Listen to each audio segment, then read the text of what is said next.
আল্লাহ রাব্বুল আলামিন এই আয়াতে কারিমার মধ্যে তো সুন্দর করে বলেন, ও পৃথিবীর মানুষেরা, ও পৃথিবীর মুমিনরা, ঈমানদার, তোমরা ঈমানকে মজবুত করো, ঈমানকে শক্ত করো, খাঁটি ঈমানদার হও। নামে ঈমানদার না, মজবুত ঈমানদার হতে হবে, একেবারে অরিজিনাল ঈমানদার। শুধু নামে ঈমানদার, নামে মুসলমান, বাপ দাদা মুসলমান ছিল এজন্য আমিও মুসলমান, বাপ দাদা ঈমানদার ছিল এজন্য আমিও ঈমানদার।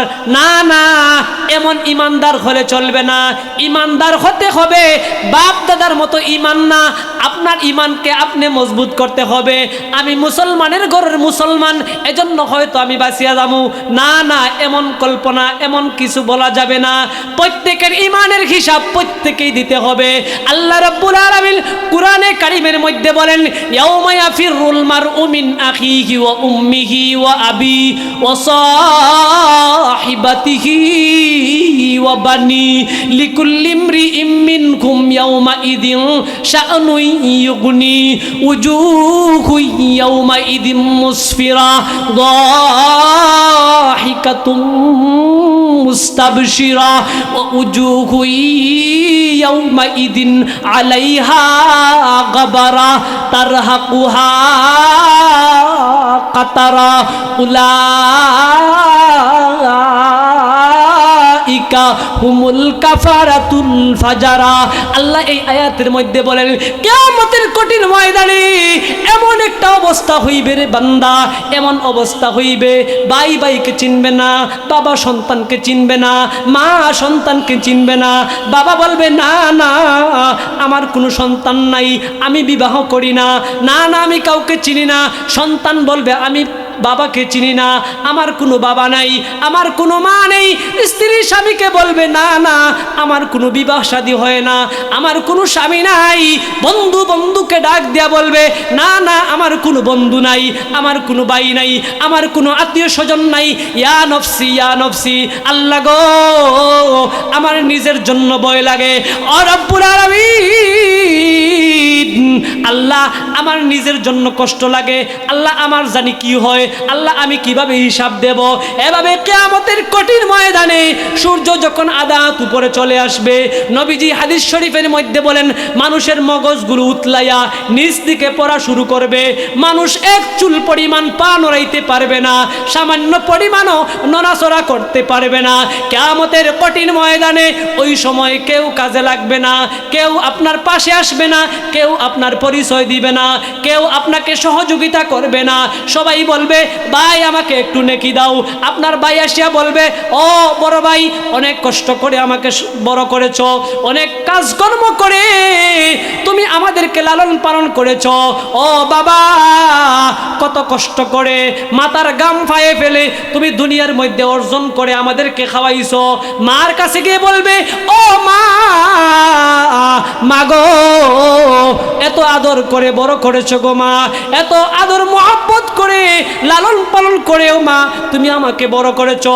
আজকে কিয়ামতের কঠিন ময়দানে একটু নেকির জন্য আমি আটকে গিয়েছি, একটু নেকির জন্য আমি মা জান্নাতে যাইতে পারতেছি না, একটু নেকির জন্য আমাকে জাহান্নামে যাইতে হবে, দয়া করে আমাকে একটু নেকি দাও। মা বলবে, আমার কোনো সন্তান নাই, আমি তোমাকে চিনি না, চলে যাও। এভাবে প্রত্যেক ব্যক্তি কিয়ামতের মাঠে একজন আরেকজনের কাছে যাবে, কিন্তু কেউ আপনাকে সহযোগিতা করবে না, কেউ একটা নেকি দিয়ে আপনাকে সাহায্য করবে না।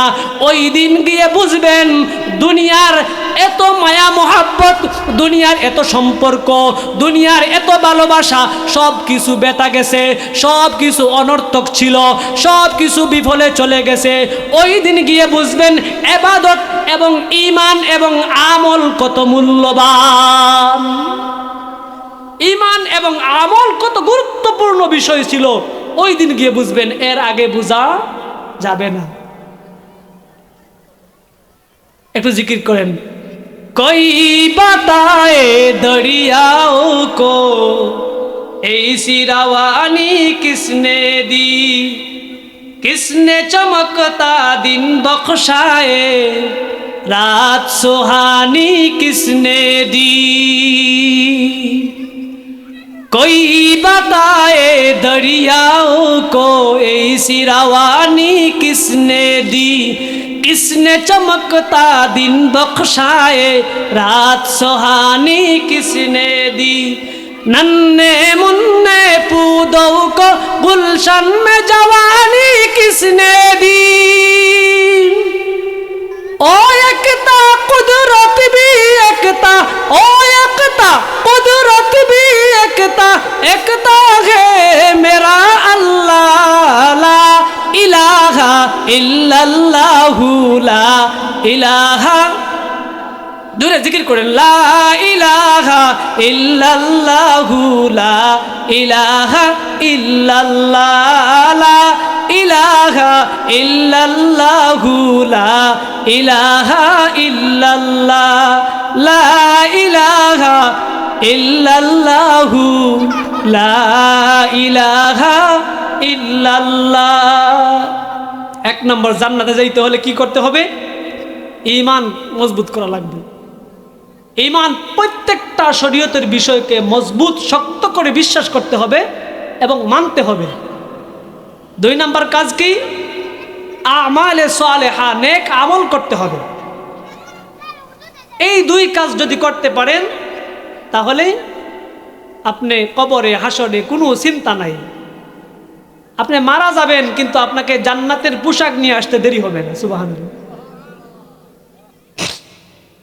যখন আপনি মারা যাবেন তখন দেখবেন সবাই ভুলে যাবে, ভুলে যায় না? আপনার নামটা পর্যন্ত 1-2 মিনিটের ভিতরে আপনার নাম নেয়া পর্যন্ত ভুলে যায়। মারা যাওয়ার পরে আর নাম ধরে ডাকে না। নাম ধরে ডাক দেয়? ডাক দিছে কোনো দিন?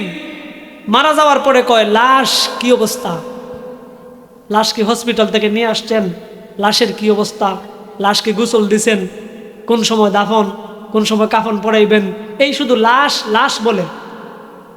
কেমন দুনিয়ার নিষ্ঠুরতা, একটু চিন্তা করছেন?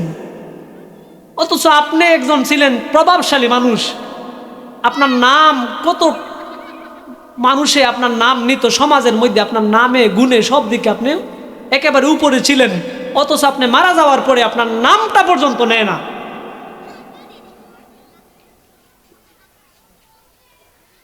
এমন নিষ্ঠুর দুনিয়া, এই দুনিয়ার জন্য যা করতেছেন সব বিফলে যাবে। এই যে সন্তানের জন্য দিন রাত পরিশ্রম করতেছেন, আপনি মারা যাওয়ার পরে এই যে জায়গা জমি টাকা পয়সা সবগুলো জমা রাখতেছেন, আপনি মারা যাওয়ার পরে এগুলো কি কাজে লাগবে? এটা কোনো গ্যারান্টি আছে? এগুলো যে আপনার কবরে যাবে এটার কোনো গ্যারান্টি আছে? তাহলে এত কিছু দুনিয়ার জন্য করতেছেন, নিজের আমল নষ্ট করে, এটা বুকামি হইতেছে না? এটা বুকামি হইতেছে। এজন্য আমল, ঈমান এবং আমলকে ঠিক করে তারপরে দুনিয়া খাইতে হবে। আর যদি কেউ ঈমান এবং আমলকে নষ্ট করে দুনিয়া অর্জন করে তাহলে তার কপালে দুঃখ ছাড়ার সুখ হবে না। একজন মুসলমান ভাইরা আমার, আল্লাহ রাব্বুল আলামিন বলেন দুইটা কাজ করলে আমি আল্লাহ তাদেরকে জান্নাতুল ফেরদাউস দান করব। দুইটা কাজ কি? এক নাম্বার হচ্ছে ঈমান আনতে হবে, মজবুতভাবে শক্তভাবে ঈমানদার হতে হবে। আপনার উপরে যত কষ্ট যত জুলুম নির্যাতন হোক না কেন আপনি শক্ত থাকতে হবে। একটা ঘটনা বলতেছি, একজন সাহাবী, আল্লাহর নবীর সাহাবী বিলালে হাবশী রাদিয়াল্লাহু তাআলা আনহু, নাম শুনছেন? এই বিলালের নাম শুনছেন না? কালো সাহাবী ছিল, সুন্দর, একেবারে দেখতে কুসরি বিশ্রী, হাবশী গোলাম ছিল, কালো সাহাবী। ঈমান আনার কারণে, ঈমানের ভিতরে ঢুকার কারণে, ঈমানকে মজবুত করার কারণে এত শান আর এত মান আল্লাহ রব্বুল আলামিন দিয়েছেন। ওই বিলালের আজান যদি না হইতো, আল্লাহর নবী, আল্লাহ রব্বুল আলামিন, আল্লাহ ডাইরেক্ট আল্লাহ রব্বুল আলামিন বিলালের আজান শোনার জন্য অপেক্ষা করতেন।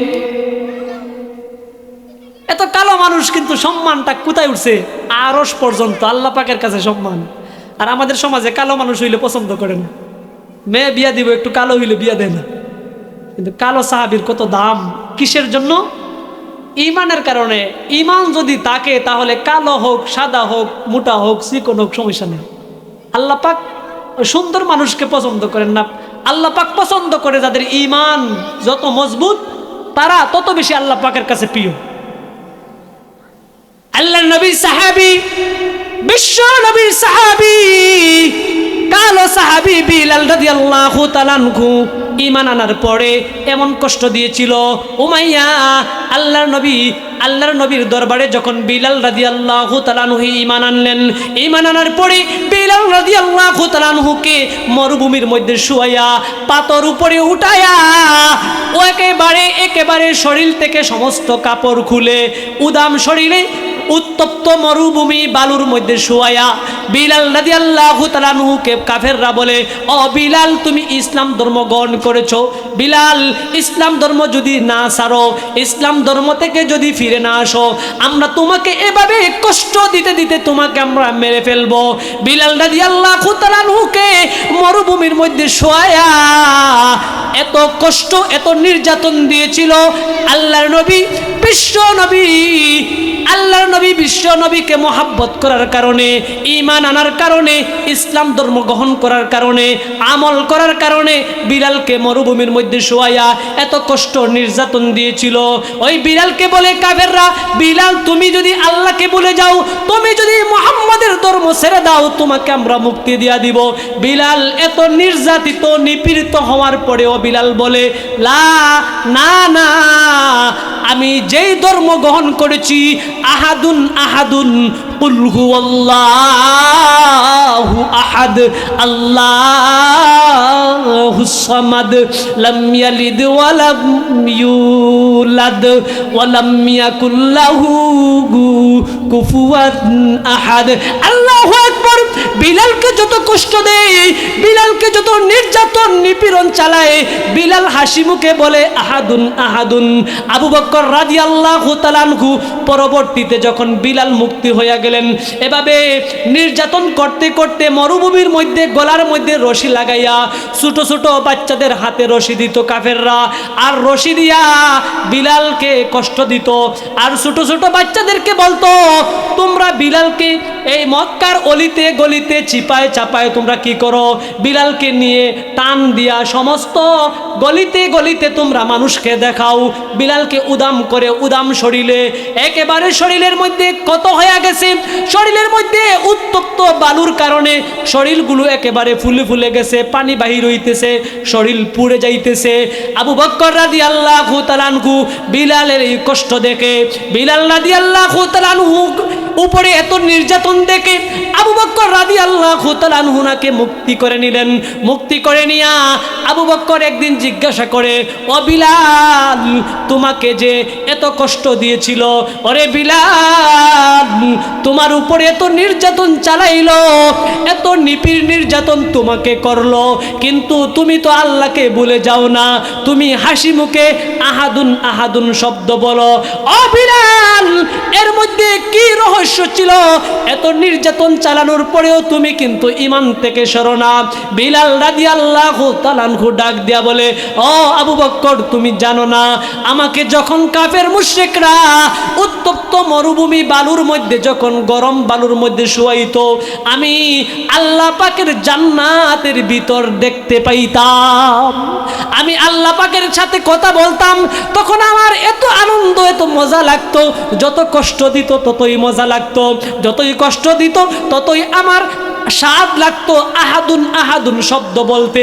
আমি যতবার আহাদুন শব্দ বলি ততবারই আমি মজা পাই আর তৃপ্তি পাই।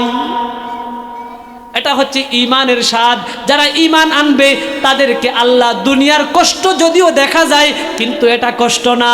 আল্লাহ বলেন, যারা আমার ঈমানদার বন্ধু, যারা আমার উপরে ঈমান আনবে, তারা দুনিয়ার মধ্যে যদিও দেখা যায় কষ্টের মধ্যে, যদিও টাকা নাই পয়সা নাই, দারিদ্র অবস্থায় কাটায়, কিন্তু আমি আল্লাহ তাদের ভিতরে এত প্রশান্তি দান করি।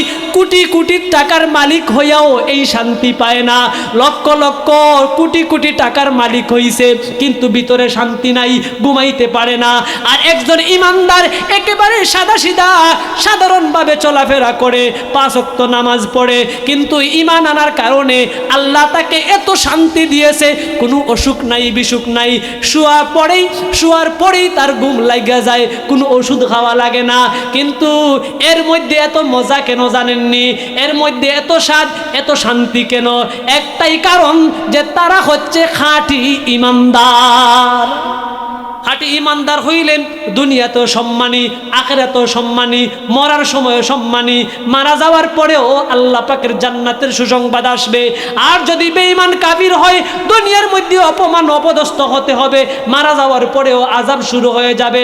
এজন্য আমাদের উচিত হচ্ছে 1 নাম্বার আমাদের ঈমান মজবুত করতে হবে, 2 নাম্বার আমাদেরকে নেক আমলগুলো নামাজ রোজা হজ যাকাত এই আমলগুলো দান খয়রাত ভালো আমলগুলো আমাদের করতে হবে। এই 2 কাজ যদি আমরা করি তাহলে আল্লাহ বলেন তোমাকে আমি জান্নাতুল ফেরদাউস শ্রেষ্ঠ জান্নাত আমি তোমাকে দান করব।